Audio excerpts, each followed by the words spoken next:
그래서 이번에 이제 반대파입니다. 직접 나오셨네요. 안녕하십니까. 예, 반갑습니다. 유승엽 의원 나오셨습니다. 안녕하십니까. 예. 지금 송기석 의원님은 바쁘시다고 직접 못 나오셨는데 안 바쁘신가 봐요. 송기석 의원은 지금 우리 교문위에 간사하고 저는 위원장인데 뭐 간사는 이렇게 전화로 이렇게 편하게 해주시고 위원장을 직접 이렇게 불러내 가지고 송기석 의원님에게도 저희가 편파적입니다. 좀. 저희도 스튜디오 직접 모셔서 같이 동시에 얘기했으면 좋겠다 했는데 바쁘시다고 전화밖에 안 된다고 그래서 아마 저를 뭐 피한 것 같습니다. 새해 첫 스튜디오 출연이십니다. 예. 의원님이. 자, 뭐 거대한 얘기, 대단한 얘기 말고 전에 이자 얘기 잠깐 먼저 해볼까요? 예. 이자 얘기. 그런데 말이죠. 지금 이게 새해 벽두인데 새해 벽두에는 좀 내일을 이야기하고 미래를 이야기하고 좀 희망과 덕담을 이야기하는 시점인데 이렇게 그냥 얄궂게 저를 갖다가 이렇게 악역을 맡기는 것 같습니다, 오늘. 제가 맡긴 게 아니고 의원님 자처하시는 것 같아요. 어쨌든 새해 복 많이 받으시고 새해 복 많이 받으시기 바랍니다. 자, 불법 방송에 나오셔가지고 첫날부터 그 이자 관련 얘기는 어떻게 된 겁니까? 물론 이 이야기는 안철수 대표 입에서 시작된 겁니다. 돈을 잘 안 쓴다고 하는 이야기가 있는데라는 이제 질문을 받자 안철수 대표가 무슨 소리냐, 나는 창당 자금 내가 다 냈다. 다른 사람 그러니까 본인이 모든 돈을 다 냈다. 다른 의원들은 돈을 안 내고 여기서부터 촉발된 거예요. 뭐 표현이 뭐 10,000원 한 푼 현역 의원들은 국회의원들은 10,000원 한 푼 안 냈다. 그건 사실관계가 아닌 것으로 그렇죠. 그렇게 했는데 설령 그랬다 하더라도 이 정치권에서 돈 이야기는 금기입니다, 원래. 이게 유효먹이도 오고 좀 추접스럽잖아요, 돈 이야기가. 그런데 또 이 사실에 전혀 또 맞지도 않아요. 실제 우리 창당 발기인들로 갔을 때 최소한 10만 원 이상씩 뭐 현역 의원들을 포함해서 많은 그 창당 발기인들이 다 냈죠, 돈을 냈는데 더군다나 또 본인이 그 당시 뭐 임차 보증금 등으로 아마 그 들어가는 비용을 말했던 것 같은데. 당사 건물 보증금이요. 아마 그랬던 것 같은데 뭐 그게 액수가 얼마인지는 저도 잘 모르겠습니다만은 그거 다 찾아갔어요, 나중에. 찾아갔습니까? 정당 보조금이 나왔을 때. 그렇다면은 뭐 이게 찾아가기까지 오고 또 우리들 또 창당 발기인으로서 뭐 10,000원은 훨씬 넘는 제가 기억으로는 한 10만 원 이상인 것으로 기억을 합니다만은. 정동윤 본인이 1,000만 원 냈다고 특별당비로. 아마 그건 대선 때 아마 그랬을 겁니다. 대선 때. 저도 뭐 1,000만 원 냈습니다. 대선 때. 그렇군요. 도당에 돈이 없어가지고 선거를 치르려고 그러는데. 그렇기 때문에 그렇게 혹시 안철수 대표가 특별당비를 내긴 했습니까? 대선 때? 본인의 대선 때는? 뭐 자기 선거면은 자기 돈도 원래 쓰는 거예요. 근데 이제 아마 그 돈을 이제 찾아갔다라고 그래요. 쓰겠었는데. 국가에서 돈이 나오니까. 근데 제가 듣기로는 아마 이자까지 다 붙여서 찾아갔다. 그러는데. 사실은 그 이자 같은 거 정도는 그래도 특별당비로라도 내서 뭐 예를 들어 본금이야 본전이야 뭐 찾아간다 하더라도 이자로라도 내서 고생했던 당원들 당직자들 뭐 워크숍이라도 한번 갖게 한다든지 뭐 이랬어야 될 일인데 본전을 못 찾은 사실은 어쨌든 이자까지 돌려받았다는 건 사실이군요. 저는 지금 안철수 대표가 참 이해할 수 없는 게 이게 머리와 돈으로만 어떻게 정치를 생각하는 것 같아요. 정치라는 게 기본적으로 좀 따뜻한 가슴을 가지고 저는 정치를 해나가는 것이 맞다라고 보는데. 이자 액수는 아십니까 혹시? 어떤 액수 말입니까? 이자로 받아가는 액수요. 제가 듣기로는 7,500만 원이라고 들었습니다. 그게 돈놀이 한 거죠, 어떻든. 돈놀이야 했겠습니까만은. 말씀하신 대로 그 이자 정도는 특별당비로 낼 수도 있었겠다. 저는 그게 정상이라고 봐집니다. 그게 정상이다. 본전을 못 건진 발언이었던 것 같고요. 자, 이제 23% 투표율이 저조하긴 하지만 23% 정도의 그 참여율로 그리고 그 중에서 75%인가요? 그 정도 찬성해서 이제, 원한대로 됐습니다. 찬성파가. 그런데 남은 거는 이제는 전당대회잖아요.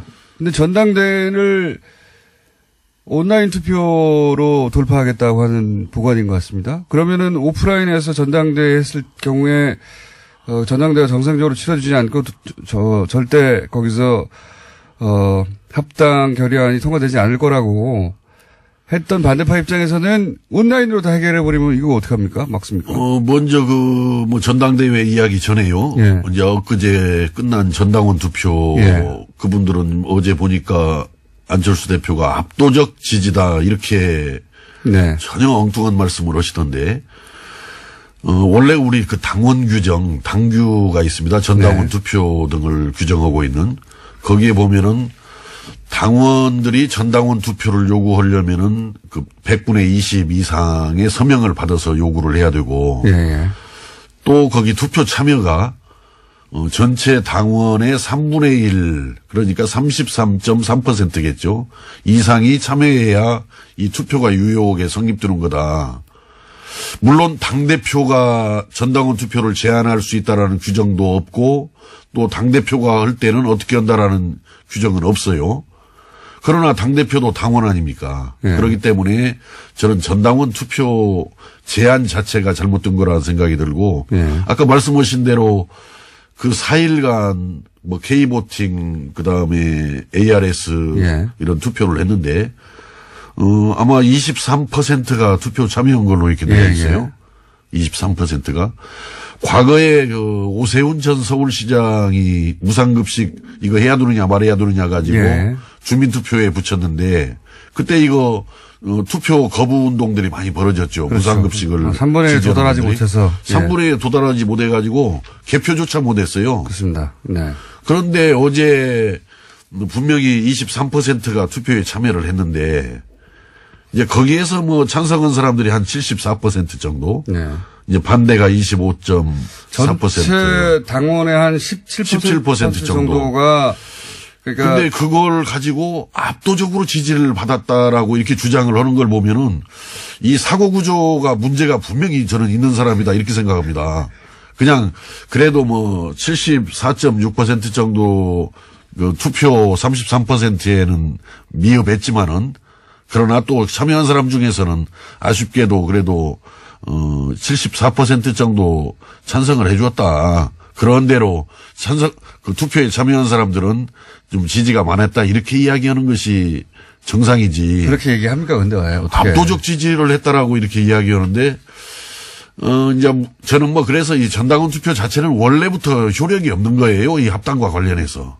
그렇죠. 네. 합당과 관련해서는 효력이 없죠. 효력도 네. 없는 거고. 할 필요가 없죠. 그런데 그렇게 압도적 지지라고 이게 당비도 없다라고 항상 죽는 소리 했으면서 그렇게 돈이 중요한 분들이 수억 원을 썼다라고 들었어요. 수억 원을 그러니까 압도적 비용으로. 지지라고 그러니까 그냥 전당대로 가면 굉장히 불리할 것 같으니까 그런 압도적 지지를 받았다는 74%라는 숫자가 필요했겠죠. 전략적으로. 그러니까 그게 꼼수라는 겁니다. 꼼수고 아까 이제 전당대회 전자투표 운운하는데 물론 우리 정당법이나 우리 국민의당이 현재 당원에 보면은 전자투표를 할 수 있다 이렇게 되어 있는데 이렇게 되어 있는 겁니다. 원래 이제 이 어떤 일정 장소에 체육관에 이렇게 모여서 이렇게 투표를 하지 않습니까? 그때 이제 서면 투표도 금지가 되어 있는 것이고 대리 투표도 금지가 되어 있는 거예요. 그러면서 이제 어떤 이 전자 시대에 맞추어서 이제 그 공인된 전자 투표를 할 수 있다. 이건 하나의 예외적 보충적인 규정이란 말이죠. 과거에 그 통진당에서 그 전자투표해가지고 공천 잘못했다가 전부 유죄 판결 받았잖아요, 그때. 똑같은 사례는 아니지만, 이건 이 공개투표, 이 대리투표가 아주 불가피한 그런 상황입니다, 제가 볼 때는. 그래서 끝까지 그렇게 꼼수를 가지고 이 합당을 추진하면은 저는 합당될 수 없다라고 봐져요, 이것은. 그거 우리 당원들이, 국민들이 용납하겠습니까? 근데 만약에.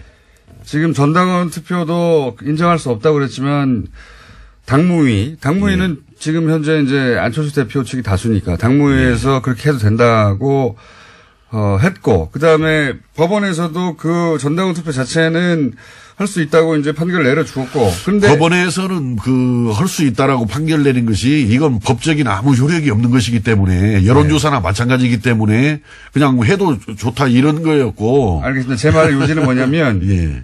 그런 반대에도 불구하고 지금은 통합을 이제 합당하기 위해서 그냥 달려가지 않습니까? 예. 이제 이건 멈추면 큰일 나는 거죠. 예, 여기서는. 예. 끝장나는 건 정치 생명이. 그러면 온라인 투표, 시간이 다 됐네요. 제가 진행이 느려서 오늘은. 자, 유성현 위원과는 3부에서 좀 이어가겠습니다. 네. 예. 시간 형평상 5분 더 써야 되겠습니다. 예. 3부에 다시 뵙겠습니다. 자, 제가 시간 안배를 잘 못해서, 송규석 의원에게 배분됐던 시간만큼을 확보를 못 해드려서 유성현 의원과 2부에 이어서 5분 정도 더 이야기 나눌까 합니다. 예. 본론으로 바로 들어가서 지금 전당원 투표는 어쨌든 투표율도 낮고 결국 한 5만 명 정도, 6만 명 정도 참여한 거죠. 전체. 그렇습니다. 26만 명 중에. 그래서 전체 17%밖에 찬성을 표시하지 않은 것이다. 너무 낮다라고 반대파에서는 얘기하고 있는데 여하간 이 다음 순서는 뭐냐면 결국 전당대회입니다. 전당대회에 이제 반대 쪽에서 이제 반대가 심하니까 온라인 투표로 이걸 돌파하겠다는 생각인 것 같고요. 그리고 온라인 투표로 진행된 전당원 투표에서는 어쨌든 참여율은 낮지만 75% 정도가 찬성을 했기 때문에 통합에 이 전당대회도 이 온라인 투표로 돌파가 가능할 거라고 보는 것 같습니다. 이 전당대회를 그런 식으로 돌파하는 것에 대해서 반대쪽에서 이제 보관이 있습니까? 이걸 막을? 어떻든 지금 그 합당이, 현재 추진하고 있는 합당이 그 중도 보수 대통합의 길을 가겠다라는 거 아니에요. 그러니까 이건 막아야 합니다. 이건 시대 정신에 맞지 않는 일입니다. 중도 보수 대통합이라는 것이. 이거 왜 막아야 합니까? 지금 시대 정신은 차라리 우리 국민의당한테 이런 요구를 할 수도 있습니다. 중도 진보 대통합을 해라. 차라리 국민들이 원하는 것은. 그렇게 해서 적폐청산 과감하게 하고 새로운 대한민국을 만드는데 그 뜻을 같이 하는 사람들과 함께 과감하게 나라의 새 틀을 짜달라. 이것이 지금 저는 국민들의 명령이고 시대 정신이다. 이렇게 생각을 하기 때문에 결코 가서는 안 될 길이 중도 보수 대통합의 길이다. 보수의 합이라고 표현을 하던데. 그렇습니다. 그러니까 보수와 합치는 일을 지금 왜 해야 되느냐 이런 이야기인가요? 그렇습니다. 지금 보수는 지금 심판을 받아야 되고 혼을 지금 나야 될 때예요. 지금 거기다가 힘을 실어줄 아무런 이유가 없는 때입니다. 지금 현재는. 안철수 대표는 왜 그럼 그 길을 가는 걸까요?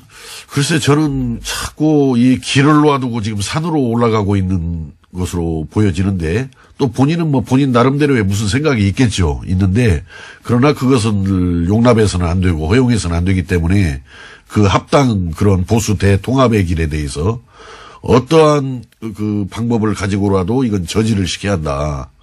아까 전자투표라는 꼼수들이 그쪽에서 흘러나오는 것 같습니다만은 전자투표라는 것은 예외적으로 보충적으로 쓰라는 것이지 이걸 전면적으로 쓸 수 없는 것이고요. 또 쓰다 보면은 사고 납니다. 그건. 그 사고가 나기 때문에 과거 통진당에서 그 전자투표로 공천하다가 다 유죄 판결 받았잖아요. 이건 공개투표가 안 될 수가 없고 대리투표가 안 될 수가 없는 겁니다. 그러니까 그 전자투표 하다 보면은 본인이 아닌 다른 사람이 대리로 투표하는 그런 경우들이 발생할 것이다.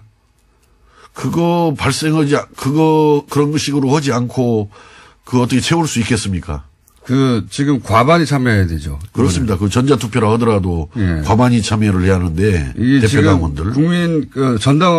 국민의당 전당원 투표하고는 다른 점은 뭐냐면 전당원 투표는 전체 20몇 %만 참여해도 물론 그것도 33%가 안 되기 때문에 이제 인정할 수 없다는 얘기도 나오고 있습니다만 어쨌든 법적으로는 구속력이 없다고 치면 전당대회는 법적 구속력이 있고 게다가 절반은 참여해야 되는 거 아닙니까? 그죠? 그렇습니다. 그게 이제 쉬운 일이 아닌 것이죠. 이제. 그러고 이제 그걸 무리하게 그걸 채우려다 보면은 사고가 터질 수밖에 없고 그 사고가 터지는 것은 전당대회 무효로 바로 연결이 되기 때문에 사고가 안 생길 수도 있지 않습니까? 생깁니다. 그건 틀림없이 사고가 생기길 바라시는 거 아니에요? 아니요. 저희 입장에서는 이게 가지 말아야 할 길을 지금 안철수 대표가 가고 있단 말이에요. 중도 보수 대통합이라고 예. 보수 야합의 길을 가고 있기 때문에 이건 사고가 생겨서라도 저지가 되는 것이 당을 위해서 나라를 위해서 맞다 이렇게 보기 때문에 사고가 생기길 기원하시는 거 아니에요? 사고가 터져야 합니다. 이건 사고가 터져야 될 일입니다. 예. 그 이제 터지길 바라시는 것이고 제 말은 터지지 않고 절반에 도달할 수도 있지 않습니까? 그런 상황에 대한 대비는 없어요? 지금 현재 우리 국민의당의 39명 국회의원 중에서 3분의 2가 이 통합에 반대를 하고 있어요. 예. 그렇기 때문에 아무리 뭐 전자투표네 뭐네 잔꾀를 부려도 안 될 것이다. 절대 불가능합니다. 이것은. 전당대회에서 절반이 참여하고 절반이 찬성하는 경우는 없을 것이다라고 자신하시는 거군요. 그렇습니다. 예.